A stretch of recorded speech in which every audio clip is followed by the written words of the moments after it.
Hello दोस्तों, इस video series में हम आपकी डिमांड पर आपके लिए लेकर आए हैं परीक्षा धाम पब्लिकेशन की पंचायती राज एवं ग्रामीण अर्थव्यवस्था से संबंधित पुस्तक को। दोस्तों, यह पुस्तक मध्य प्रदेश पटवारी की परीक्षा के लिए बहुत ही ज़्यादा महत्वपूर्ण साबित होगी।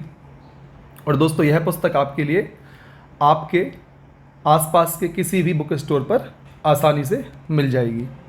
दोस्तों, इस पुस्तक में हम बात करेंगे पंचायती राज का ऐतिहासिक और संवैधानिक विकास, 73वां संविधान संशोधन, 74वां संविधान संशोधन, मध्य प्रदेश में पंचायती राज व्यवस्था। इसमें हम बात करेंगे मध्य प्रदेश राज्य चुनाव आयोग, ग्राम सभा का गठन, बैठक और कार्य। फिर हम बात करेंगे ग्राम पंचायत का गठन, बैठक एवं कार्य। इसके बाद हम जनपद पंचायत में गठन, बैठक एवं कार्य की बात करेंगे दोस्तों। फिर जिला पंचायत की गठन, बैठक एवं कार्य की बात करेंगे। इसके बाद नगर निगम का गठन, बैठक एवं कार्यों को देखेंगे। फिर नगर पालिका की गठन, बैठक एवं कार्यों की चर्चा करेंगे। दोस्तों, इसमें हम पेशा अधिनियम 1996 की चर्चा भी करेंगे। साथ ही साथ भारत और मध्य प्रदेश में कृषि के बारे में भी विस्तार से अध्ययन करेंगे। फिर हम बात करेंगे भारत और मध्य प्रदेश की सिंचाई परियोजनाओं की। इसके बाद भारत और मध्य प्रदेश में मृदा से संबंधित बातों को हम जानेंगे। फिर 16वें नंबर पर हम चर्चा करेंगे भारत और मध्य प्रदेश में पशुपालन। फिर भारत एवं मध्य प्रदेश में पंचवर्षीय योजनाओं की हम बात करेंगे। इसके अलावा हम भारत और मध्य प्रदेश में विकास कार्यक्रम एवं योजनाओं को भी देखेंगे। फिर भारत और मध्य प्रदेश में वन संसाधनों की भी हम चर्चा करेंगे। भारत एवं मध्य प्रदेश में उद्योगों की क्या स्थिति है, कहाँ पर उनकी सघनता है, कहाँ पर कमी है, इस विषय में भी हम चर्चा करेंगे। 21वें नंबर पर हम बात करेंगे भारत और मध्य प्रदेश में खनिज संसाधनों की। फिर मध्य प्रदेश में ऊर्जा संसाधनों की हम चर्चा करेंगे। इसके बाद भारत और मध्य प्रदेश के प्रमुख ग्रामीण संस्थानों की बात भी हमें इस बुक के अंदर करनी है। साथ ही साथ हम मध्य प्रदेश और भारत के चर्चित ग्रामीण विकास के मुद्दों पर भी हम अपनी नज़र डालेंगे। इसके बाद भूमि सुधार एवं अन्य तथ्यों में हम बात देखेंगे। फिर 26वें स्थान पर हम बात करेंगे राष्ट्रीय ग्रामीण रोजगार गारंटी अधिनियम मनरेगा की। 27वें नंबर पर अर्थव्यवस्था, क्षेत्रीय ग्रामीण बैंक एवं नाबार्ड आदि की। 28वें नंबर पर हम केंद्रीय और मध्य प्रदेश के राज्य बजट जो कि 2022-23 के संदर्भ में होगा, इसके बारे में चर्चा करेंगे। 29वें नंबर पर हम देखेंगे मध्य प्रदेश का मंत्रिमंडल। और दोस्तों, अंत में हम बात करेंगे विगत वर्षों में पूछे गए प्रश्नों की एवं उनके उत्तरों की, ताकि आप अपनी तैयारी को बहुत ही अच्छे तरीके से जांच पाएँ।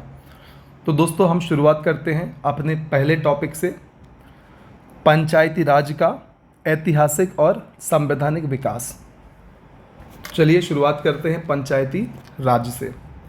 दोस्तों, ग्रामीण स्तर पर पंचायती राज सरकार की एक शाखा है जिसमें हर गांव अपनी गतिविधियों के लिए स्वयं जिम्मेदार होता है। भारत में पंचायती राज, जिसे ग्राम प्रशासन या स्थानीय शासन भी कहा जाता है, भारत में पंचायती राज व्यवस्था की अवधारणा महात्मा गांधी के सिद्धांत पर आधारित है। पंचायती राज का मुख्य लक्ष्य विकेंद्रीकरण लोकतंत्र की स्थापना करना है या फिर विकेंद्रीकृत लोकतंत्र की स्थापना करना है। अब हम बात करते हैं भारत में पंचायती राज की पृष्ठभूमि की। इसको हम 3 भागों में विभाजित करके देखेंगे। प्राचीन काल में पंचायती राज्य, मध्यकाल में पंचायती राज्य एवं आधुनिक काल में पंचायती राज्य। दोस्तों, बाजू में आप देख सकते हैं राजतंत्र का अर्थ होता था राजा द्वारा शासन। अब हम बात करते हैं प्राचीन काल में पंचायती राज्य की। दोस्तों, प्राचीन काल में स्थानीय शासन की व्यवस्था चोल साम्राज्य में देखने को मिलती है। ग्राम शब्द का सर्वप्रथम उल्लेख वैदिक साहित्य में मिलता है। वैदिक काल में ग्रामीण प्रशासन का प्रमुख अधिकारी ग्रामीणी था। ग्रामीणी का मुख्य कार्य गांव को चोर, डाकुओं एवं राज्य के भ्रष्ट कर्मियों से रक्षा करना था। गुप्त काल में ग्राम सभा को पंच मंडली कहा जाता था। ग्रामीणी को ग्राम सभा की बैठक बुलाने, गांवों के लोगों पर आर्थिक दंड लगाने का अधिकार प्राप्त था। दक्षिण भारत में ग्राम सभा को कुर्रम कहा जाता था। दोस्तों अब हम चर्चा करते हैं मध्यकाल में पंचायती राज्य की। दोस्तों मध्यकाल भारत में नगरों पर अधिक ध्यान दिया गया, अर्थात मध्यकाल में भारत में नगरों पर अधिक ध्यान दिया गया, जिससे पंचायतों की शक्ति कमज़ोर हो गई। मुगल काल में जमींदार एवं जागीरदारी प्रथा का विकास बड़े स्तर पर हुआ, जिससे ग्राम पंचायतों का पतन हो गया। शिवाजी के काल में ग्रामीण प्रशासन में काफ़ी सुधार हुआ। शिवाजी का अष्टप्रधान व्यवस्था प्रशासनिक विकास का एक बढ़िया उदाहरण है। शिवाजी के काल में ग्राम प्रधान को पाटिल कहा जाता था।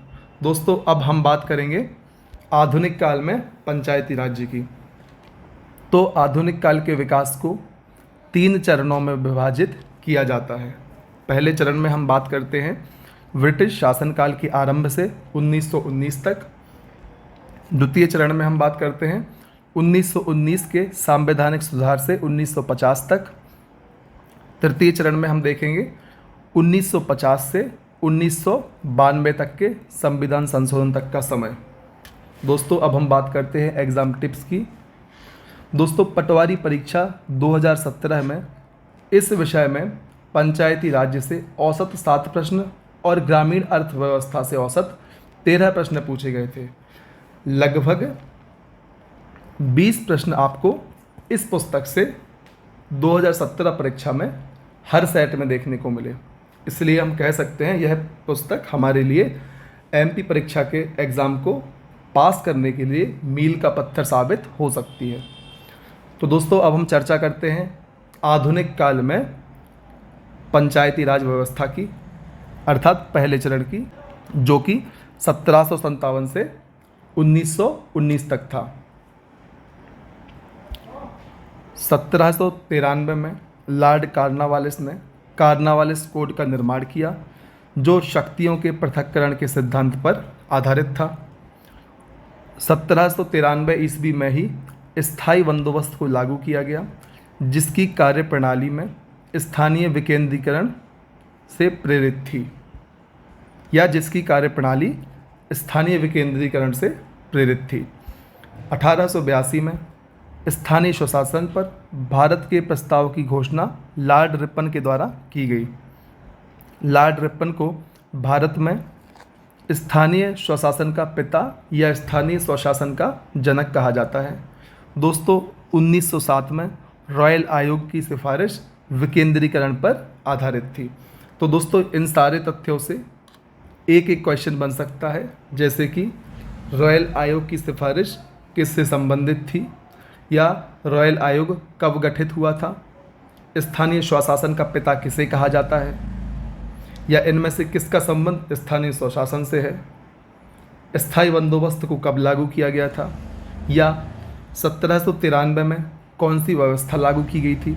तो दोस्तों इस प्रकार से काफ़ी सारे प्रश्न हमारे एग्ज़ाम में बन सकते हैं। चलिए अब हम बात करते हैं दूसरे चरण की, जो 1919 से 1950 तक था। दोस्तों मॉन्टेग्यू चेम्सफोर्ड सुधार 1919 ने स्थानीय स्वशासन को हस्तांतरित विषय बना दिया। हस्तांतरित विषय का अर्थ है स्थानीय स्वशासन अब प्रांतों में भारतीय मंत्रियों के नियंत्रण में था। इस चरण में कई पंचायती अधिनियम ब्रिटिश सरकार द्वारा लाए गए, जिनमें से प्रमुख निम्न हैं: बंगाल स्वायत्त शासन अधिनियम 1919, बम्बई ग्राम पंचायत अधिनियम 1920, बिहार स्वायत्त शासन अधिनियम 1920, मद्रास पंचायत अधिनियम 1922, असम स्वायत्त शासन अधिनियम 1925। दोस्तों तीसरा चरण देखने से पहले हम एक बार एग्ज़ाम हेल्प पर नज़र डालते हैं। दोस्तों लॉर्ड रिपन ने 1882 में एक प्रस्ताव पारित करके स्थानीय शासन के लिए निम्न प्रावधान किए। इसने जिला बोर्डों का गठन किया, स्थानीय बोर्ड को कार्य करने तथा आय के स्रोत दिए, सरकारी हस्तक्षेप की अनुमति कार्यों की समीक्षा करने तक ही सीमित कर दी गई। दोस्तों अब हम बात करते हैं तृतीय चरण की, जो कि 1950 से लेकर 1992 तक था। संविधान सभा में लंबी बहस के बाद शासन के विकेंद्रीकरण पर सहमति बनी और गांधी मॉडल पर आधारित पंचायती राज व्यवस्था को अपनाया गया।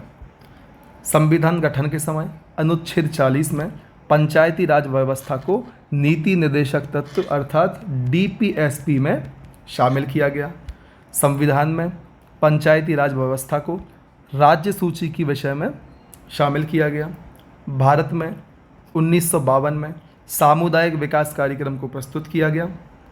1957 में बलवंत राय मेहता ने त्रिस्तरीय व्यवस्था की सिफारिश की। तो दोस्तों प्रश्न बन सकता है कि बलवंत राय मेहता ने कितने स्तरीय पंचायती राज व्यवस्था की सिफारिश की थी? तो आंसर होगा त्रिस्तरीय।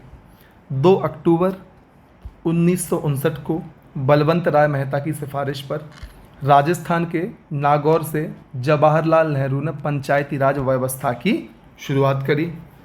दोस्तों 73वें एवं 74वें संविधान संशोधन 1992 के तहत भारत में स्थानीय स्वशासन को संवैधानिक दर्जा प्रदान किया गया। तो दोस्तों किस या किन संविधान संशोधन के माध्यम से भारत में स्थानीय स्वशासन या पंचायती राज को संवैधानिक दर्जा प्रदान किया गया? तो दोस्तों आंसर होगा 73वां एवं 74वां संविधान संशोधन। अब हम बात करते हैं प्रमुख संवैधानिक विकास की। दोस्तों बलवंत राय मेहता समिति 1957 से संबंधित है। अशोक मेहता समिति का गठन 1977 में हुआ था। GV राव समिति 1985, LM सिंघवी समिति 1986, PK थुंगन समिति 1988, VN गौडगिल समिति 1988। दोस्तों ग्रामीण स्थानीय स्वशासन को हम 3 स्तरों में बांट सकते हैं: ग्राम पंचायत, पंचायत समिति एवं जिला परिषद। दोस्तों अब हम बात करते हैं बलवंत राय मेहता समिति की। इस समिति का गठन 16 जनवरी 1957 को हुआ एवं इसने अपनी रिपोर्ट 24 नवंबर 1957 को प्रस्तुत की। इसकी मुख्य सिफारिशों में पहली बार त्रिस्तरीय पंचायती व्यवस्था की सिफारिश थी। अब हम बात करते हैं बलवंत राय मेहता समिति की प्रमुख सिफारिशों की। 3 स्तरीय पंचायती राज व्यवस्था की स्थापना, जिसमें ग्राम स्तर पर ग्राम पंचायत, ब्लॉक स्तर पर पंचायत समिति जिसको हमारे यहाँ पर जनपद पंचायत कहा जाता है, एवं जिला स्तर पर जिला परिषद जिसको मध्य प्रदेश में आमतौर पर जिला पंचायत कहा जाता है। इसके अलावा प्रत्यक्ष रूप से चुने हुए प्रतिनिधियों का गठन ग्राम पंचायत में किया जाएगा, जबकि अप्रत्यक्ष रूप से चुने गए प्रतिनिधियों का गठन पंचायत समिति और जिला परिषद के तहत किया जाएगा। इसके अलावा सभी विकास योजनाओं को स्थानीय निकायों को सौंपना चाहिए। यह भी बलवंत राय मेहता समिति की सिफारिश थी। पंचायत समिति को प्रबंधक निकाय होना चाहिए। जिला परिषद को परामर्शी और अधीनस्थ निकाय होना चाहिए। जिला कलेक्टर को जिला परिषद का अध्यक्ष होना चाहिए। तो दोस्तों बलवंत राय मेहता समिति ने कहा था कि जिला कलेक्टर को जिला परिषद का अध्यक्ष होना चाहिए। यहाँ लोकतांत्रिक निकायों को सत्ता और जिम्मेदारी का वास्तविक हस्तांतरण होना चाहिए। इन लोकतांत्रिक निकायों के लिए पर्याप्त संसाधन उपलब्ध होने चाहिए एवं प्रत्येक 5 वर्ष में चुनाव होना चाहिए। दोस्तों यहाँ पर एक स्ट्रगल पॉइंट दिया हुआ है जिससे आप आसानी से तथ्यों को याद रख सकें। फॉर एग्जाम्पल बलवंत राय मेहता इन्होंने त्रिस्तरीय व्यवस्था की सिफारिश की थी। आप देख सकते हैं यहाँ पर 3 शब्द हैं, पहला बलवंत, दूसरा राय, तीसरा मेहता। इसी प्रकार अशोक मेहता समिति ने द्विस्तरीय व्यवस्था की सिफारिश की थी। यहाँ पर 2 शब्द हैं, पहला अशोक, दूसरा मेहता। फिर LM सिंघवी समिति ने त्रिस्तरीय पंचायती राज व्यवस्था की सिफारिश की थी, यहाँ 3 शब्द हैं। इसके अलावा GV राव समिति ने चतुर्थ स्तरीय या 4 स्तरीय पंचायती राज व्यवस्था की सिफारिश करी थी, यहाँ 4 शब्द हैं या 4 अक्षर हैं, GV राव। तो दोस्तों इस ट्रिक के माध्यम से आप याद कर सकते हैं किस समिति ने कितने स्तरीय पंचायती राज व्यवस्था की सिफारिश की थी। तो चलिए दोस्तों, अब हम बात करते हैं अशोक मेहता समिति की। इस समिति का गठन दिसंबर 1977 में हुआ एवं अगस्त 1978 में इस समिति ने अपनी रिपोर्ट प्रस्तुत करी। इनकी मुख्य सिफारिशों में शामिल था द्विस्तरीय पंचायती राज व्यवस्था का गठन करना। इन्होंने कहा द्विस्तरीय पंचायती राज व्यवस्था गठित की जानी चाहिए या इसकी सिफारिश करी। इसके अलावा जिला स्तर पर जिला परिषद और मध्य स्तरीय मंडल पंचायत की सिफारिश की। ग्राम पंचायत और पंचायत समिति को समाप्त कर मंडल पंचायत का गठन किया जाना चाहिए, ऐसी बात अशोक मेहता समिति ने करी थी। तो दोस्तों, इनके हिसाब से जो द्विस्तरीय प्रणाली थी उसमें मंडल पंचायत थी। इनका कहना था कि जो ब्लॉक स्तर पर या जनपद स्तर पर एवं ग्राम स्तर पर ग्राम पंचायत, इन दोनों को मिलाकर मंडल पंचायत का गठन किया जाना चाहिए एवं इसके ऊपर जिला परिषद होनी चाहिए। इस प्रकार से द्विस्तरीय पंचायती राज व्यवस्था की सिफारिश अशोक मेहता समिति ने करी थी। इसके अलावा इन्होंने कहा कि मंडल पंचायत और जिला परिषद का कार्यकाल 4 वर्ष होना चाहिए। राज्य स्तर के निचले रोगप्रिय पर्यवेक्षक या पर्यवेक्षण के तहत जिला विकेंद्रीकरण का पहला बिंदु होना चाहिए। अर्थात इन्होंने कहा ग्राम के स्थान पर जिले को विकेंद्रीकरण का पहला बिंदु होना चाहिए। जिला स्तर पर योजना बनाने के लिए जिला परिषद को जिम्मेदार बनाया जाना चाहिए। यह सिफारिश भी अशोक मेहता समिति ने करी थी। एससी और एसटी वर्ग के लिए सीटें उनकी जनसंख्या के आधार पर आरक्षित की जानी चाहिए। वित्तीय संसाधन जुटाने के लिए कराधान की अनिवार्य शक्तियां पंचायत के पास ही होनी चाहिए। पंचायत द्वारा किए गए व्यय के लेखा परीक्षण होना चाहिए। राज्य सरकार को पंचायती राज संस्थानों का अतिक्रमण नहीं करना चाहिए।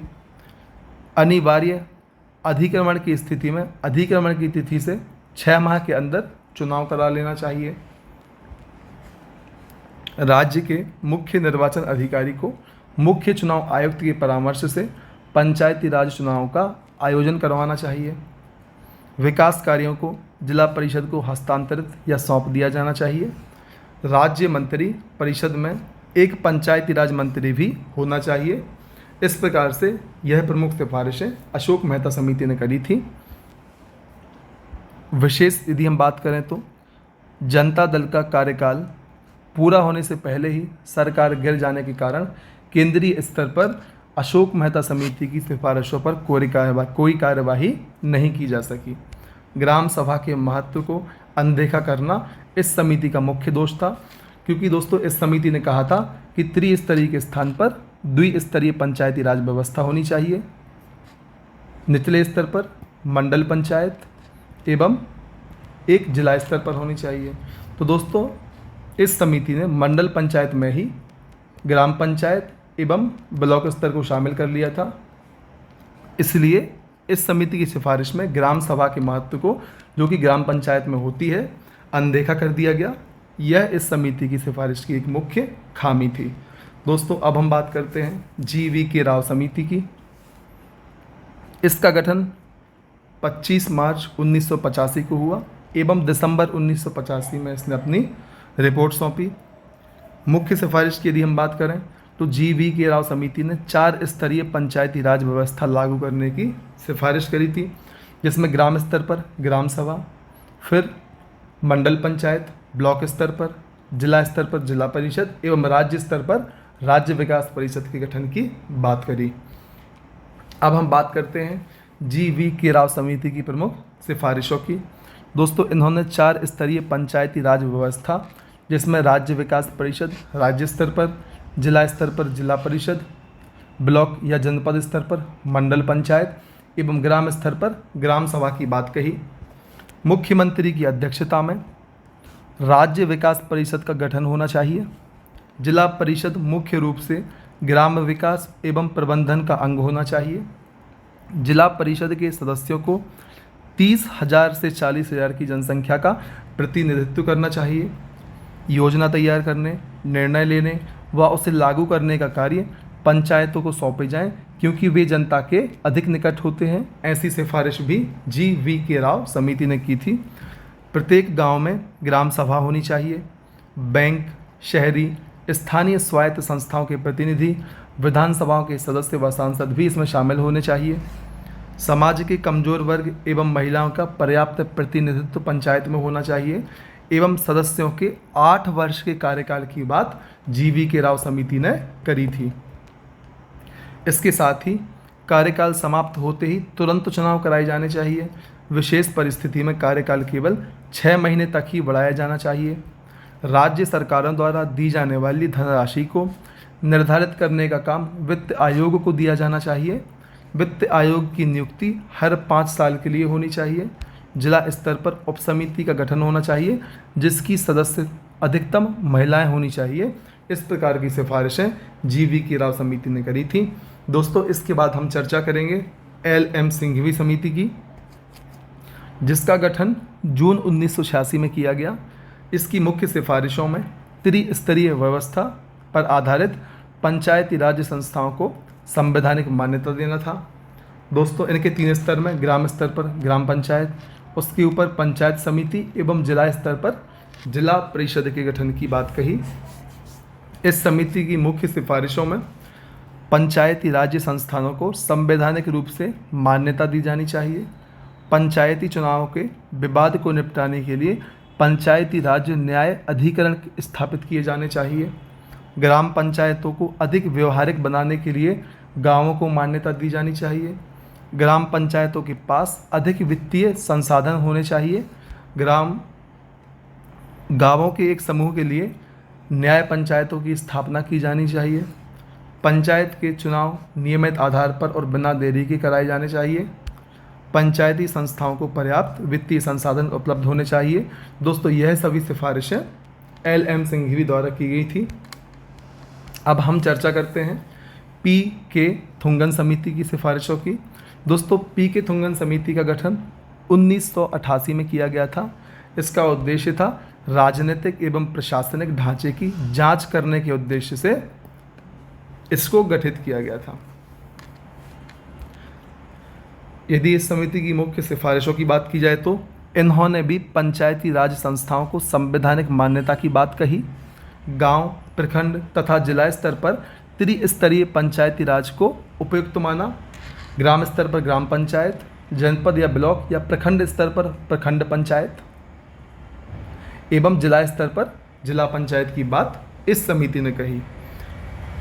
जिला परिषद को पंचायती राज व्यवस्था की मुख्य एजेंसी होना चाहिए। जिला परिषद का मुख्य कार्यकारी अधिकारी जिले का कलेक्टर होना चाहिए।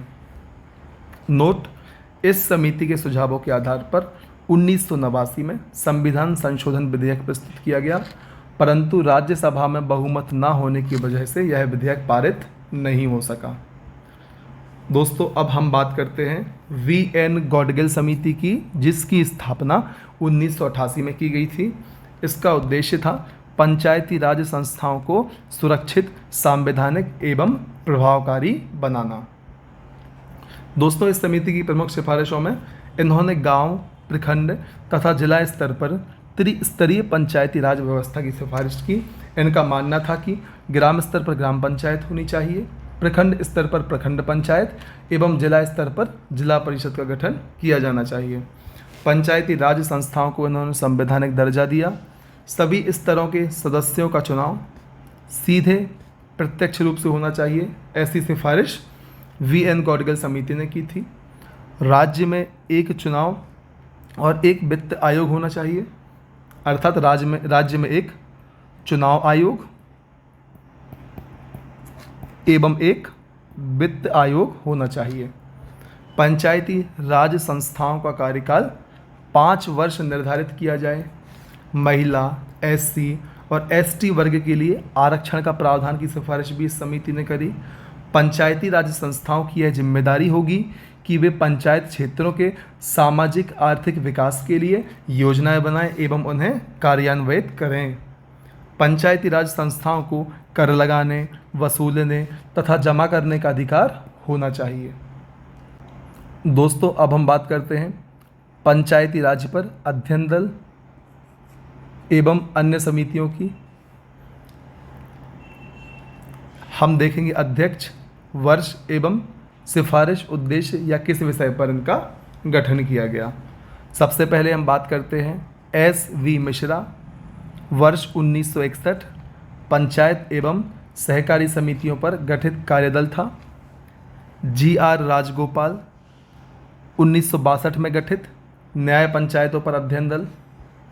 के संथानम 1963 में गठित पंचायती राज वित्त पर अध्ययन दल। R.R. दिवाकर 1963 में ही गठित पंचायती राज आंदोलन में ग्राम सभा की स्थिति पर अध्ययन के लिए। M. रामाकृष्णैया 1963 में ही गठित पंचायती राज संस्थाओं की बजट एवं लेखा प्रक्रिया पर अध्ययन दल था। के संथानम फिर से 1965 में गठित पंचायती राज चुनाव पर गठित एक समिति थी। R.K. खन्ना 1966 में गठित पंचायती राज निकायों के अंकेक्षण एवं लेखांकन का परीक्षण।